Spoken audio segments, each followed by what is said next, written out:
Bio study channel में आपका स्वागत है। आज हम इस वीडियो में पढ़ने वाले हैं पोलन ग्रेन के स्ट्रक्चर के बारे में। पोलन ग्रेन जर्मिनेट होकर के मेल गैमेटोफाइट किस तरह से बनता है। पिछले वीडियो में आपने फ्लावर के स्ट्रक्चर के बारे में पढ़ा और फ्लावर के स्ट्रक्चर में आपने स्टेमन की स्ट्रक्चर, पुंकेसर की स्ट्रक्चर को बेहतरीन तरीके से समझा। अब इस वीडियो में उसी टॉपिक को आगे बढ़ाते हुए स्टेमन्स जो होती है और उसमें एंथर जो पार्ट होता है उसमें पोलन ग्रेन्स कैसे बनते हैं, ये आप पिछले वीडियो में पढ़ चुके हो। पोलन ग्रेन होता क्या है, पोलन ग्रेन कैसा होता है, ये आप इस वीडियो में पढ़ने वाले हैं। तो आज हम लेंगे कि पोलन ग्रेन जैसा कि पिछले वीडियो से रिलेटेड है, ये कैसे बना। जनरल डिस्कशन, पोलन ग्रेन किस तरह से बना, पोलन ग्रेन की संरचना कैसी होती है, पोलन ग्रेन से नर युग्मकोद्भिद किस तरह से बनता है और पोलन ग्रेन जब फ्री हो जाता है तो पोलिनेशन की या परागण की क्रिया कैसे संपन्न होती है। जर्मिनेट जो होता है पोलन ग्रेन मेल गैमेटोफाइट बनाता है। इस तरह की जो स्ट्रक्चर है कंप्लीट, किस तरह से मेल गैमेटोफाइट बनने तक और पोलिनेशन की क्रिया होने तक क्या क्या प्रोसेस होते हैं, इस वीडियो में आप बिल्कुल फोकस रखते हुए स्टडी करेंगे। तो सबसे पहले कि परागकण कैसे बना।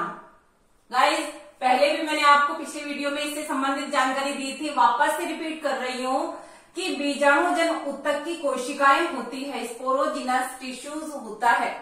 स्पोरोजिनस टिश्यूज जो स्ट्रक्चर होती है कोशिकाएं, ये कोशिकाएं होती है द्विगुणित और इन द्विगुणित कोशिकाओं में अर्धसूत्री विभाजन होता है। ये बीजाणुजन ऊतक की कोशिकाएं सबसे पहले लघु बीजाणु मात्र कोशिकाओं के रूप में चेंज हो जाती है, यानी कि पोलन ग्रेन जब बनाएगी अर्धसूत्री विभाजन के द्वारा लघु बीजाणु बनेगा तो ये संरचना अगुणित तो होती है। बीजाणुजन ऊतक की कोशिकाएं एंथर के अंदर होती है, पराग कोश में होती है। जैसा कि मैंने आपको पिछले वीडियो में बताया था कि इस तरह से ये 4 लेयर्स होती है और इन चारों लेयर्स के अंदर स्पोरोजिनस टिश्यू होता है। स्पोरोजिनस टिश्यू मध्य में होता है और ये कोशिकाएं बीजाणुजन ऊतक की कोशिकाएं होती है जो बीच में होती है एंथर में, यानी कि पराग कोश में। बीजाणुजन ऊतक की कोशिकाएं लघु बीजाणु मात्र कोशिका के रूप में चेंज हो जाती है। जैसा कि आपको पता है ये कोशिकाएं 2n अवस्था में होती है। प्लांट की प्रत्येक सेल 2n अवस्था में है, द्विगुणित अवस्था में है। अब देखिए, इस द्विगुणित अवस्था से अर्धसूत्री विभाजन होगा। क्या होगा, यानी इन द्विगुणित कोशिकाओं में अर्धसूत्री विभाजन होगा और किसका निर्माण होगा, लघु बीजाणु का निर्माण होगा। ये लघु बीजाणु जब बनेगा तो किस रूप में बनेगा, चतुष्क के रूप में। चतुष्क कैसा होता है, इस तरह से 4 कोशिकाएं आपस में जुड़ी हुई होती है। क्यों जुड़ी हुई होती है गाइस, ध्यान दीजिएगा। जो चारों कोशिकाएं हैं, इन चारों कोशिकाओं के बीच में कैलोस नामक पदार्थ की परत पाई जाती है, भित्ति होती है, कैलोस नामक पदार्थ की परत होती है और केलेज एंजाइम के द्वारा जब इसका विघटन होता है, लघु बीजाणुओं के मध्य की भित्ति का विघटन हो जाता है, तो ये पोलन ग्रेन्स फ्री हो जाते हैं। जब पोलन ग्रेन्स फ्री हो जाएंगे, जैसा कि आपने एंथर के लिए पढ़ा था कि बाइलोब्ड स्ट्रक्चर होती है, द्विपालित संरचना होती है। उस द्विपालित संरचना में प्रत्येक लोब में 2-2 माइक्रोस्पोरेंजियम होती है। माइक्रोस्पोरेंजियम जैसे बॉल है, इस तरह से माइक्रोस्पोरेंजियम गोलाकार स्ट्रक्चर होती है जिसमें फ्री पोलन ग्रेन्स भर जाते हैं। ये फ्री पोलन ग्रेन्स लघु बीजाणुधानी में भर जाते हैं। कई ऐसे प्लांट्स होते हैं जिसमें पोलन ग्रेन्स चिपके हुए रहते हैं, जैसा कि एग्जाम्पल है आंख, आर्किड्स होते हैं, ये पोलिनियम की स्ट्रक्चर बनाते हैं। पोलन ग्रेन्स चिपकी हुई अवस्था में पोलिनियम बनाते हैं। पूरी तरह से फ्री कब होते हैं, जब एंथर का डिहाइसेंस होता है, एंथर का प्रस्फुटन होता है। एंथर के जो बाइलोब्ड स्ट्रक्चर उसके ऊपर जो दरारें होती है वह दरार एकदम से प्रस्फुटित होगी और पोलन ग्रेन्स फ्री हो जाएंगे। कैसे हो जाएंगे? जब एंथर प्रस्फुटित होगा, ब्रस्ट होगा, तो पोलन ग्रेन्स फ्री हो जाएंगे, फ्री पोलन ग्रेन्स। अब देखिए वो पोलन ग्रेन्स कैसे होते हैं, इसका स्ट्रक्चर मैं आपको बताऊं उससे पहले आप ये जो पोलन ग्रेन फॉर्मेशन हुआ है इसका आप एक जो है अपनी कॉपी में नोट डाउन कर लीजिए। बीजाणु जब ऊतक से लघु बीजाणु मात्र कोशिका और लघु बीजाणु मात्र कोशिका में अर्धसूत्रीय विभाजन, लघु बीजाणु का निर्माण और लघु बीजाणु टेट्राड के रूप में 4 कोशिकाएं यानी कि 4 जो है पोलन ग्रेन एक साथ टेट्राड के रूप में व्यवस्थित है। ये जो कैलेज नामक भित्ति, कैलोज नामक पदार्थ से बनी हुई भित्ति है, ये कैलेज नामक एंजाइम के द्वारा इसका विघटन और पोलन ग्रेन्स का फ्री होना। अगुणित संरचना, एक केंद्र की संरचना। कैसा होता है पोलन ग्रेन? इस तरह की स्ट्रक्चर होती है और इस तरह की स्ट्रक्चर में केंद्रक जो होता है, इस केंद्रक के चारों तरफ कोशिका द्रव्य होता है और ये जो है 2 भित्तियां यहां पर पाई जाती है। ये बाह्य चोल होती है और ये होती है अंतःचोल। पोलन ग्रेन की स्ट्रक्चर मैं आपको बता रही हूं, आप इसको नोट डाउन कर लीजिए ताकि पोलन ग्रेन की स्ट्रक्चर मैं आपको बताऊं।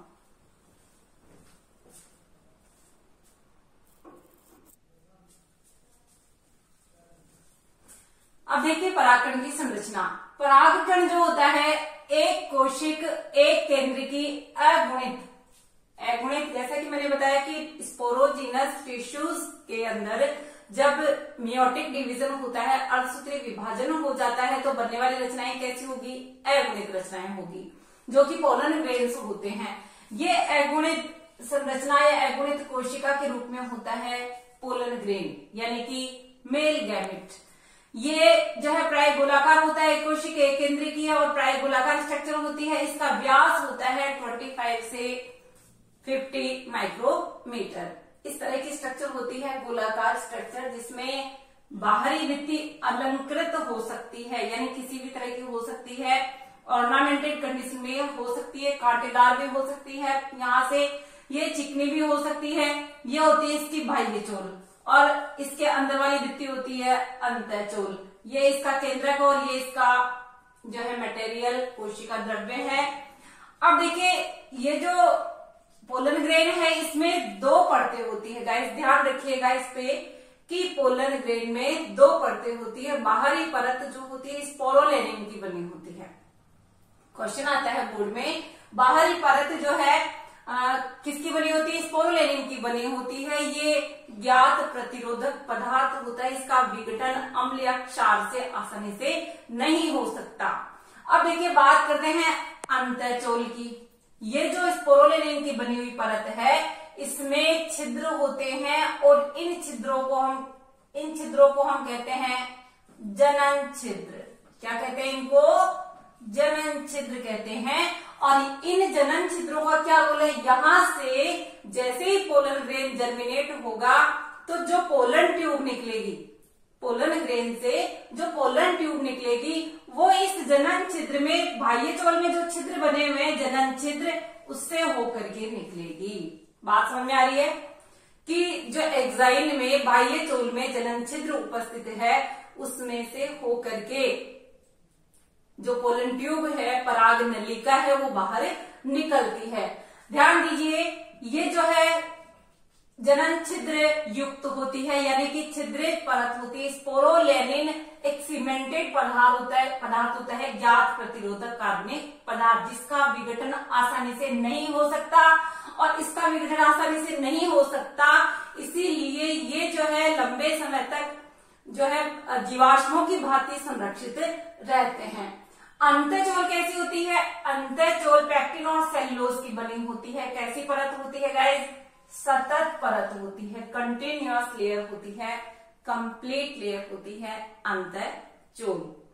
अब देखिए परागकण जीवाश्मों की भांति संरक्षित रहते हैं जब परागकण यानी कि पोलन ग्रेन जर्मिनेट होता है। जैसा कि मैंने आपको एक शब्द बताया था कि मेल गैमेटोफाइट क्या होता है गाइस, आपको बिल्कुल नोट डाउन कर लेना है कि पोलन ग्रेन जर्मिनेट होता है और जर्मिनेट होने के बाद उसकी जो कंडीशन है नर युग्मक सहित इसको पोलन ट्यूब जब निकल जाती है, इस जर्मिनेट कंडीशन में इसको हम कहते हैं नर युग्मकोद्भिद। कई प्लांट्स ऐसे होते हैं जो कि पोलन ग्रेन में ये दो कोशिकाओं में विभक्त हो जाता है, अंदर कायिक कोशिका और जनन कोशिका। अंदर का जो इसका मटेरियल है ये दो कोशिकाओं में विभक्त हो जाता है, कायिक कोशिका और जनन कोशिका। गाइस, कायिक कोशिका ये होती है बड़ी होती है और जनन कोशिका होती है छोटी। ये जनन कोशिका है, ये कायिक कोशिका के इस पदार्थ में तैरते हुए रूप में पाई जा सकती है। ये पोलन ग्रेन में जर्मिनेशन के बाद की अवस्थाएं हैं। कई ऐसे प्लांट्स हैं, यानी 60% पादप जो होते हैं ये दो कोशिकीय अवस्था में जब पोलन ग्रेन आ जाता है तब ये जो है एंथ्रोडिहाइसेंस होता है, परागकोश प्रस्फुटित होता है और इस अवस्था में ये झड़ते हैं, यानी पोलन ग्रेन्स फ्री होते हैं। दो कोशिकीय अवस्था में 60% पादप इस तरह के हैं। शेष जो पादप होते हैं ऐसे होते हैं कि जब इसका जर्मिनेशन होने के बाद ये जनन कोशिका दो नरयुग्मक बना लेती है। गाइस, बिल्कुल फोकस रखिएगा। ये जो है परागकण है जिसके बाहर ये ऑर्नामेंटेशन है बाह्य चोल में, जो कि कई प्लांट्स में अलग अलग पोलन ग्रेन्स का अलग अलग हो सकता है। इसमें जर्मिनेशन हुआ और जर्मिनेशन से क्या हुआ, इसमें कायिक कोशिका और जनन कोशिकाओं में इसका जो है कोशिका द्रव्य अलग हो गया और इसके बाद जब इसकी पोलन ट्यूब बनी, पोलन ट्यूब किससे बनी, कायिक कोशिका से। बिल्कुल आपको फोकस रखना है। पोलन ट्यूब यानी पराग नलिका किससे बनी, कायिक कोशिका से। पोलिनेशन के समय भी हो सकता है इनका जो है एंथ्रोडिहाइसेंस का अलग अलग प्लांट्स में अलग अलग स्थिति होती है। जैसा कि मैंने बताया कि 60% पादप जो पोलन ग्रेन्स फ्री करते हैं वो इस द्विकोशिक अवस्था में फ्री करते हैं। और कई पादप ऐसे होते हैं जिनमें नर युग्मक बन चुके होते हैं, तब ये जो है फ्री करते हैं। आप देखिए ये कंडीशन कब होती है, जब पोलिनेशन की क्रिया होती है, परागण की क्रिया होती है। ये जो है वर्तिकाग्र पर पहुंच जाता है परागकण, तो इसमें ये दो नरयुग्मक बनते हैं जनन कोशिका के द्वारा। ये पोलन ट्यूब या परागनलिका किसके द्वारा बनी, ये कायिक कोशिका के द्वारा बनी। ठीक है, ये जो है आपको अंकुरित परागकण यानी जर्मिनेट पोलन ग्रेन, जर्मिनेशन की अवस्था में इसको हम कहते हैं मेल गैमेटोफाइट। क्या कहते हैं इसको, मेल गैमेटोफाइट का प्रतिनिधित्व ये करता है। आप इसको नोट डाउन कर लीजिए।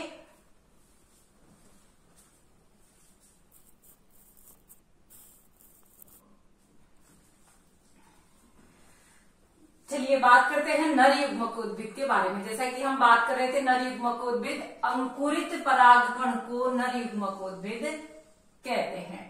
अंकुरित परागकण यानी कि एक परागकण और वह पोलन ट्यूब बना चुका होता है, दो नर युग्मक उसमें आ चुके होते हैं, बन चुके होते हैं। ये अवस्था नर युग्मकोद्भिद की होती है।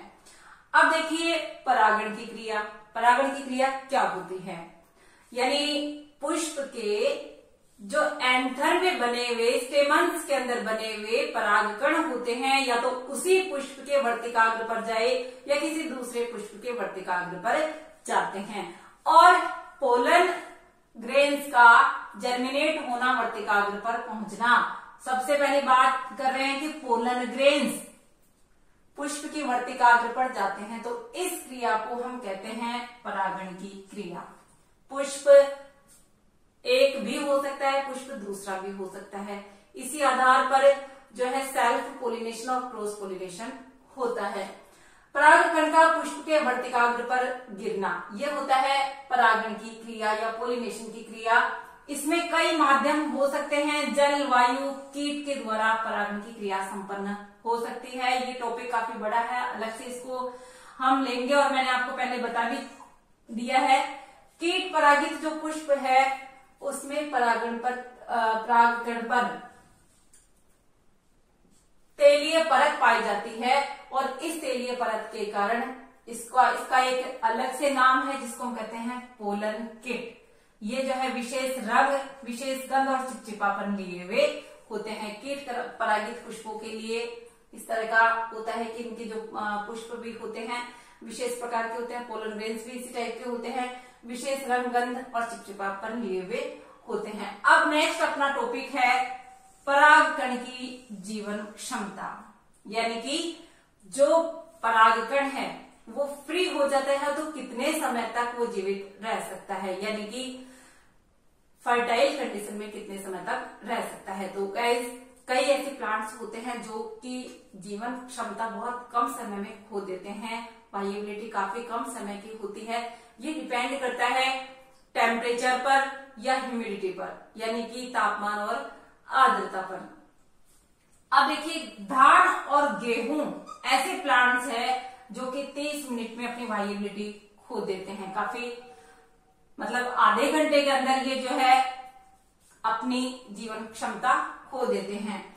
रोजेसी, लेग्यूमिनेसी और सोलेनेसी ऐसी फैमिलीज हैं जिनके पोलन ग्रेन्स को काफी लंबे समय तक संरक्षित रखा जा सकता है। गाइस आपको बिल्कुल फोकस रखना है इस पे कि -190 डिग्री सेल्सियस टेम्परेचर पर इन पोलन ग्रेन्स का काफी लंबे समय तक भंडारण किया जा सकता है। ये क्वेश्चन आपके आता है कि इनका पोलन ग्रेन्स का या परागकणों का भंडारण कितने टेम्परेचर पर किया जाता है, तो -190 डिग्री सेल्सियस टेम्परेचर पर काफी लंबे समय तक इनका भंडारण किया जा सकता है। अब बात आती है कि भंडारण क्यों किया जाता है, तो आप क्वेश्चन पूछ सकते हो ना कि भंडारण क्यों किया जाता है। देखिए फसल प्रजनन कार्यक्रम चलते हैं तो ये पोलन ग्रेन्स को संरक्षित रख करके इच्छित पादप पर इन पोलन ग्रेन्स को डाला जाता है और मनचाही वेराइटीज इससे बनाई जाती है, यानी कि फसल प्रजनन कार्यक्रम के उपयोग में इन पोलन ग्रेन्स का यूज लिया जाता है। गाइस ये जो ह्यूमन बींग्स के शुक्राणु होते हैं, स्पर्म होते हैं, उनका भी भंडारण किया जाता है, क्योंकि उनमें भी कई तरह के रिसर्चेस या शोध कार्य चलते रहते हैं। वहां भी मानव के शुक्राणुओं का और जानवरों के शुक्राणुओं का भंडारण किया जाता है। ये हुआ पोलन ग्रेन की स्ट्रक्चर है, मादा नर युग्मकोद्भिद कैसे बना और किस तरह से पोलिनेशन की प्रोसेस होती है। ये जो पोलन ग्रेन्स झड़ते हैं वो कितनी अवस्था में या कैसी अवस्था में झड़ते हैं, कैसे जो है पोलन ग्रेन्स की वायबिलिटी कब कितने टाइम तक की होती है, ये आपने इसमें देखा। अब आगे आप देखिए पोलन ग्रेन्स का क्या क्या यूज होता है। तो गाइस मैं आपको बता दूं कि कई ऐसे पादपों के पोलन ग्रेन्स हैं जो कि बहुत ज्यादा एलर्जी उत्पन्न करते हैं, एलर्जेंस के रूप में होते हैं। आप किसी खेत में चले जाइए, कई ऐसे लोग होते हैं जिनको छींके आने लगती है। कई जो है पोलन ग्रेन्स काफी एलर्जन के रूप में होते हैं, जैसे पार्थेनियम ग्रास जो कि गेहूं के साथ आया था।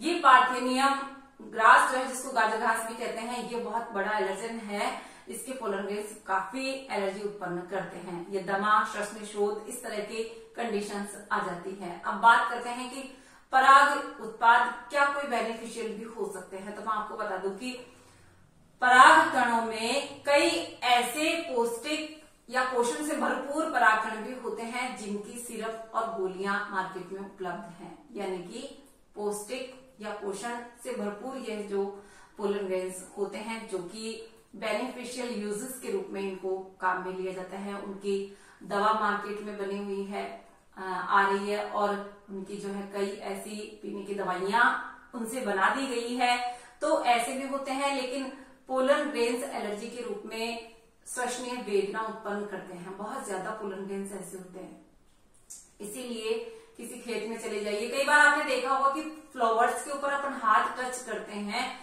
तो अपने हाथों पे जो पाउडर लग जाता है वो क्या होता है, वो गाइस पोलन ग्रेन्स का ही पाउडर होता है, जो कि बहुत बारीक दाने होते हैं, बहुत छोटी छोटी कोशिकाएं होती है जो कि पोलन ग्रेन्स के रूप में होती है।